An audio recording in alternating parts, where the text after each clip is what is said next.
Hello and welcome to the PowerBI February 2022 update. In this video, we'll explore what's new this month and see some demos of the highlights. We have some exciting new updates for you in the reporting section. First, we're happy to announce that the new mobile formatting options are now in preview.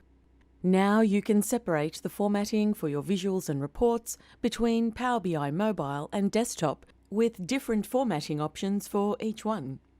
This is a major improvement to authoring mobile-optimized reports, as the different screen sizes and methods of interaction between the two platforms led to very different formatting requirements. Now you will no longer have to rely on frustrating workarounds, like making hidden copies of visuals in your web layout so that you can use them in mobile. Michal will show us a demo of this feature.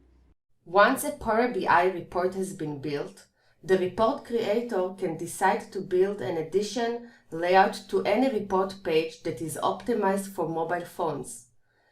That layout is based on the same visuals that already exist on the report page, but allows you to organize your visuals so they are easier for mobile users to view. While creating a mobile layout for a report is easy, we heard some feedback that you are struggling with designing good ones. You told us that as a workaround, you duplicate and hide visuals in desktop layout just to have two different designs for the same visual, one that fits mobile layout. We learned from you that all you actually need is to be able to edit the visual settings in mobile layout. Over the past several months, we have been working to make it possible. Today, I would like to introduce the major improvement to the authoring experience in PowerBI Desktop for building mobile-optimized layouts. First, you will notice that you now have access to the visualization pane in the mobile layout. And when you select a visual, its format settings are available on the pane, set to the value of the current desktop layout. When you change a setting, the change will be applied to the visual in the mobile layout only and will not affect the way the visual looks in desktop layout. To make it easier for you to track the changes, there is a mobile indicator next to the setting you modified in the mobile layout. The indicator lets you know that this setting was changed for the mobile layout, and it is no longer inherit changes from the desktop layout. As you can see in this example, I have changed the legend position and text size to allow more space to the pie visual. And you can see this change has no effect on the visual in the desktop layout. In addition, when I am changing those settings in the desktop, those changes will not affect the value in the mobile layout, since they are no longer connected to the value in the desktop layout.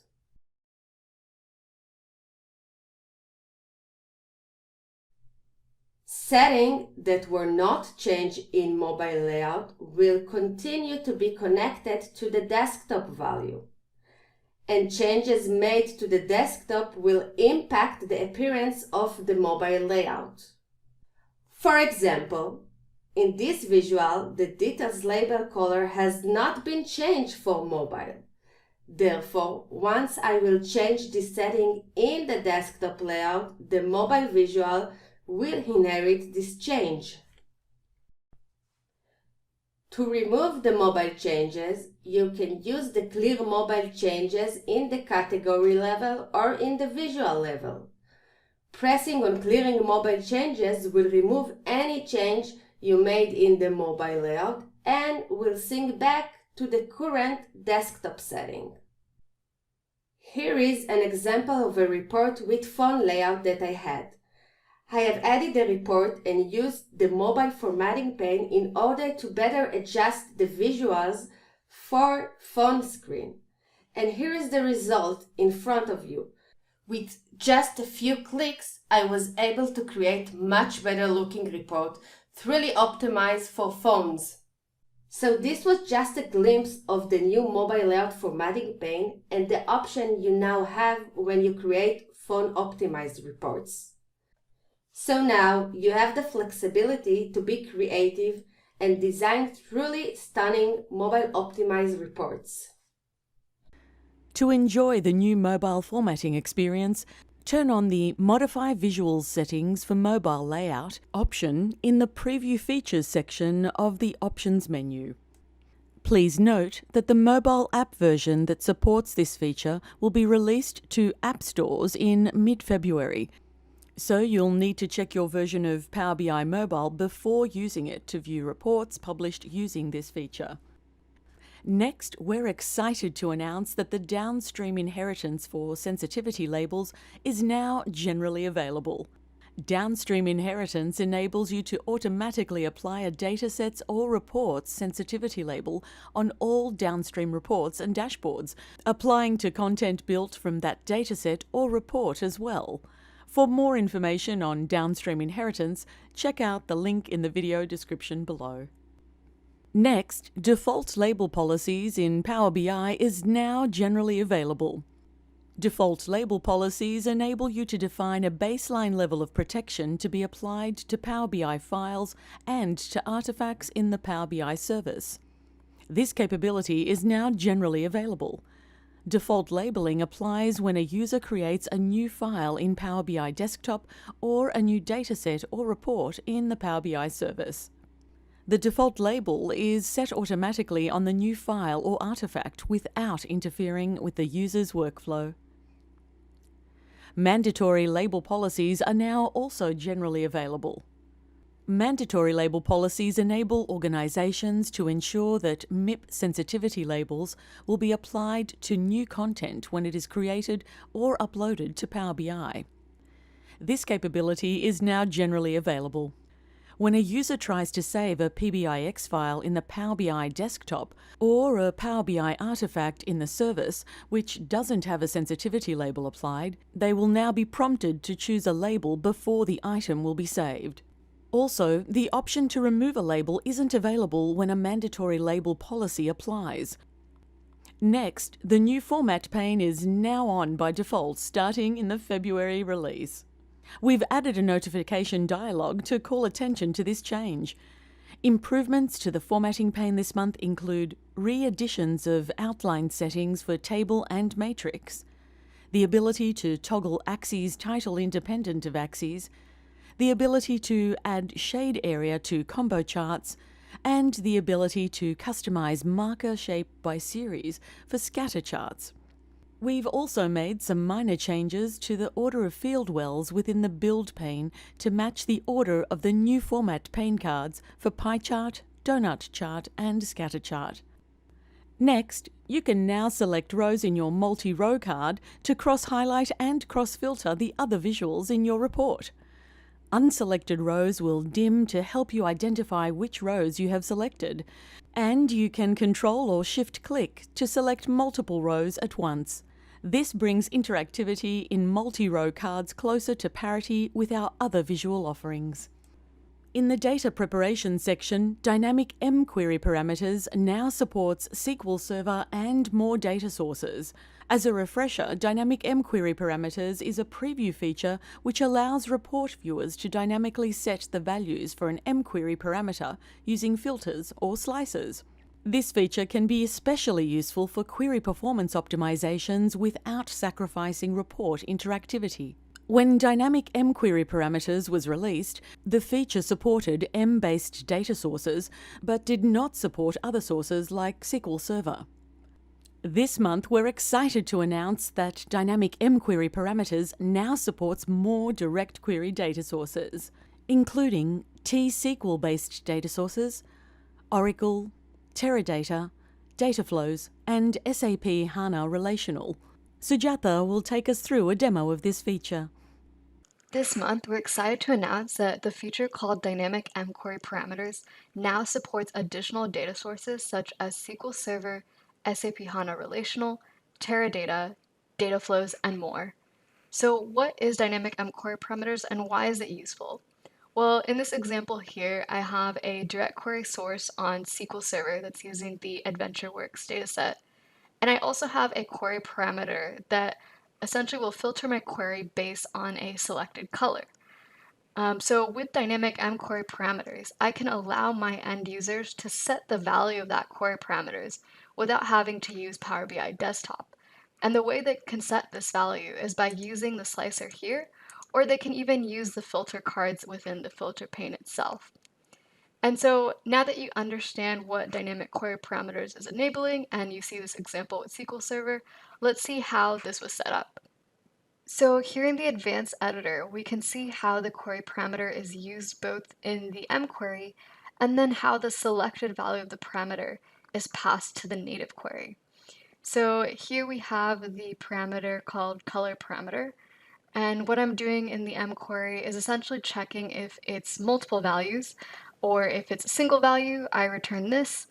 Additionally, I have the option of specifying essentially a select all value, which will remove the filter on the color field.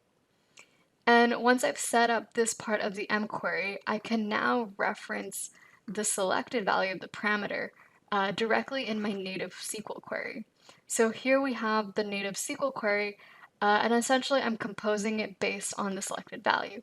So if I have select all products, then I won't need any where clause in the SQL query, but if I do have a selected color, then I can create this query. I can append this to the query here. And once you've set up the mQuery as well as reference the selected value in the native query, there's one more step before you're done. So I'm going to close out this. So what you'll need to do is you'll need to create a field that you can use in the slicer that you're going to expose to the end users to select that value for the parameter. So you can do this simply by hitting enter data and essentially manually entering the fields that you want. So in this case, I did that with the color options. And then what we're going to do, let's close this here. And then what we're going to do is we're going to switch to the modeling tab, and we're going to go to our color options and then select that field that we used. And then in the advanced section, you can scroll down. You'll see this option here that says bind to parameter.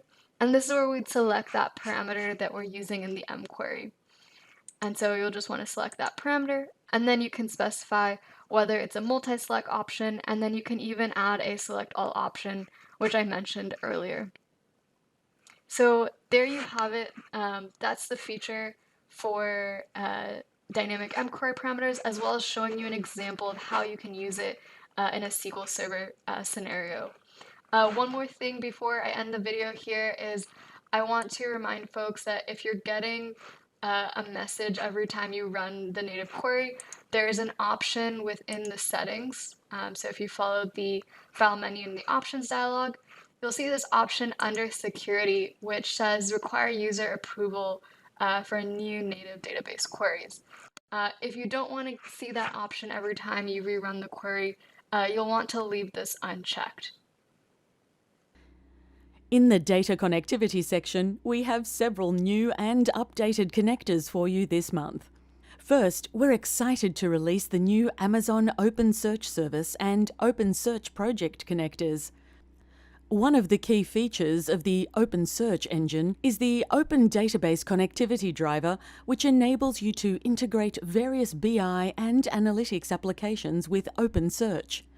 You can now connect Amazon OpenSearch service with Microsoft Power BI to create sophisticated and intelligent data visualizations on top of the search results obtained from Amazon OpenSearch service by leveraging the Power BI integration to provide data insights. We're also excited to announce the release of the new Digital Construction Works Insights connector. This connector works with data from your DCW integrations platform organizational and project data warehouse. It enables you to query all of your project data via one single source and build impressive visuals and reports. Simply enter the project URL in the connector's configuration screen and click OK. We've also updated the Azure Databricks, BQE Core, Microstrategy, and Starburst Enterprise Connectors. For more information on all of their new behaviours and bug fixes, check out the monthly release blog post linked in the video description below. Next, we have some great new features for you in the service section. First, we have some updates for Power BI goals. This month, we have updates on the Microsoft Teams notifications integration, the ability to add multiple owners to a goal, and the ability to create scorecards in My Workspace.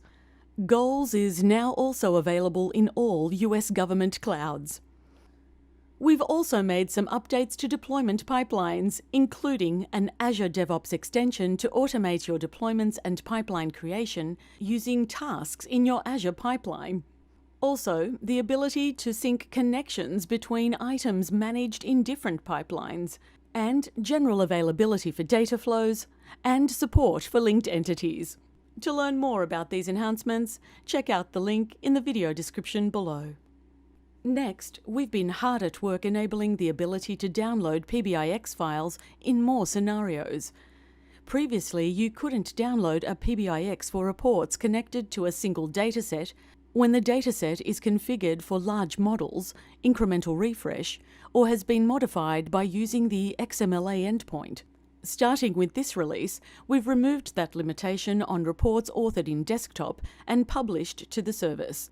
Please note that downloading a .pbix for such a dataset itself is not supported, nor can a report be downloaded if it was created on the Power BI service and connects to such a dataset. We have a couple of exciting new updates for you in the mobile section.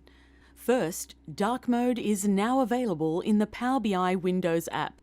The Power BI app for Windows is designed and optimized for viewing and interacting with Power BI content. In this update, we've added support for dark mode. When the app is in dark mode, all screens and dialogues are presented against a dark theme. Keep in mind that Power BI content itself, like reports or dashboards, won't change. You can choose between the light and dark themes in the app's appearance settings, or you can leave the setting as System Default, in which case the app will use whatever theme your operating system is using. The Power BI Windows app has also been updated to its new look, and the old look is no longer available. Starting with this update, when you open the Power BI Windows app, it will open directly in the new look, and you'll land on the new homepage, where you can easily find and access the most frequent and recent items you usually use in Power BI. Next, we have a variety of updates for you in the Embedded Analytics section. First, you can now use Power BI datasets as a data source for embedding your paginated reports. With Power BI Embedded Analytics, ISVs and customers can create Power BI content that displays paginated reports in a fully integrated and interactive application. When embedding a paginated report with a Power BI dataset as a data source for the embed for your customer's scenario, you need a service principal and a multi-resource embed token containing an XMLA permissions parameter. For allowing embedding of paginated reports with a Power BI dataset as a data source, a read-only value is required. Power BI datasets with data sources that require single sign-on are not supported yet. Next, Azure Power BI Embedded A7 and A8 capacity nodes are available in self-service.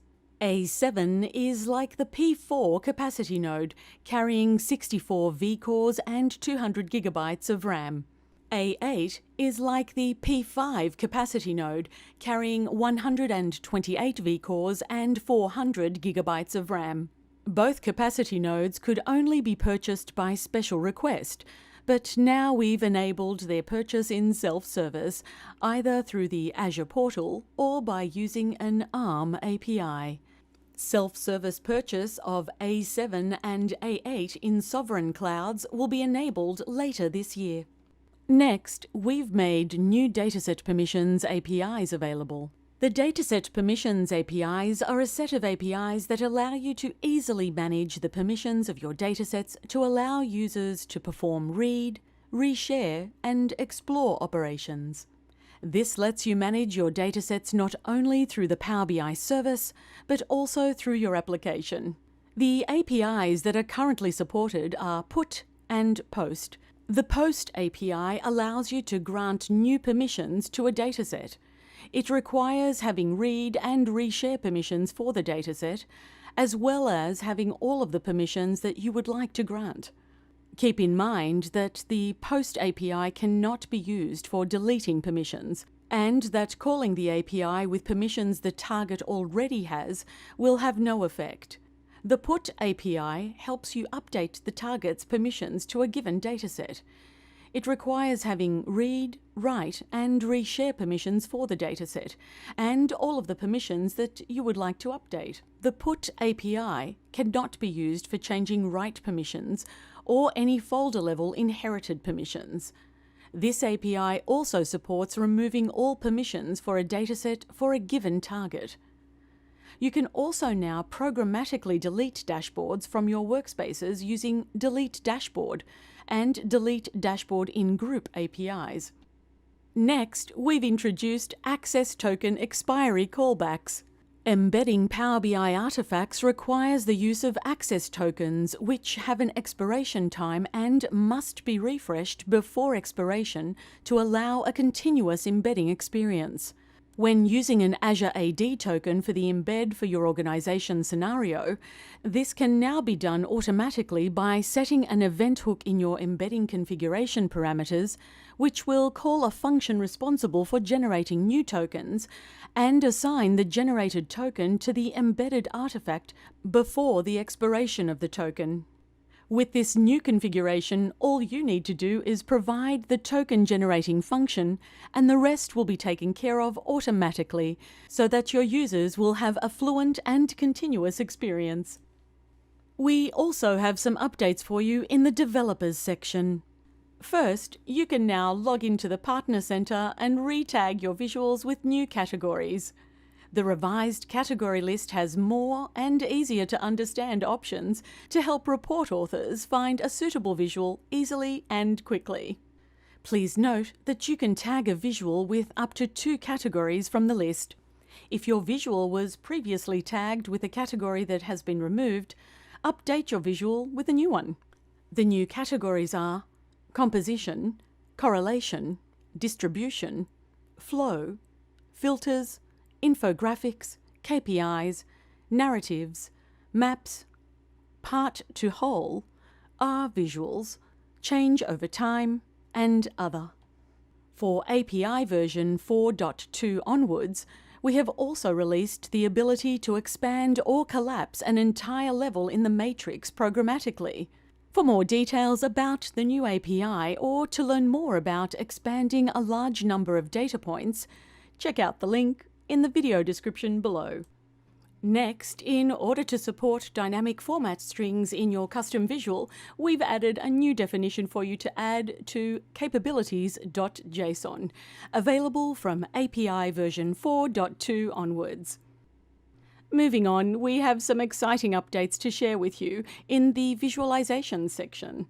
First, new visuals available for you on AppSource this month are the line with bubble chart, the custom tree view with bar chart, the custom slicer, the bar chart with top-end selection, the merged bar chart, the clustered stack chart, the 100% stacked column chart with value label, the bullet chart, the ultimate upset plot, the lollipop column visual, the line dot chart, the overlapped bar chart, the scatter plot with line marks, and the Power On visual planner service.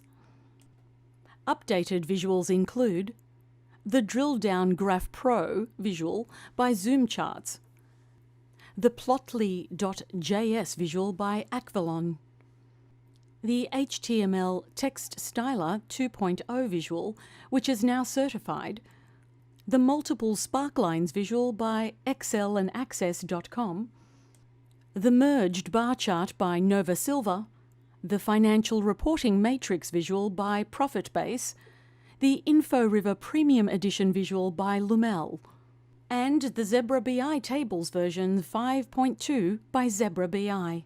This quarter's editor's picks are the Acteris reporting visual by Acteris, the PMBI process mining visual by ProcessM, the merged bar chart by Nova Silver BV, the timeline box visual by TheraTrack, and the InfoRiver Professional Matrix/Table by InfoRiver. You can find all of these visuals on AppSource. For more information, check out their links in the video description below. We have a few additional updates for you this month. First, as we announced in October last year, starting with this release, we will require WebView 2 to be installed on your machine. To learn more about installing WebView 2, check out the link in the video description below. We are also very excited to announce a new template app that describes new features releasing in Power BI. The Power BI Release Plan app visualizes features from the Dynamics 365 and Microsoft Power Platform release plans, making it easy for organizations to track monthly releases and to stay up to date with upcoming features. With searchable text and direct links to feature details, organizations can now easily share the excitement of each Power BI release.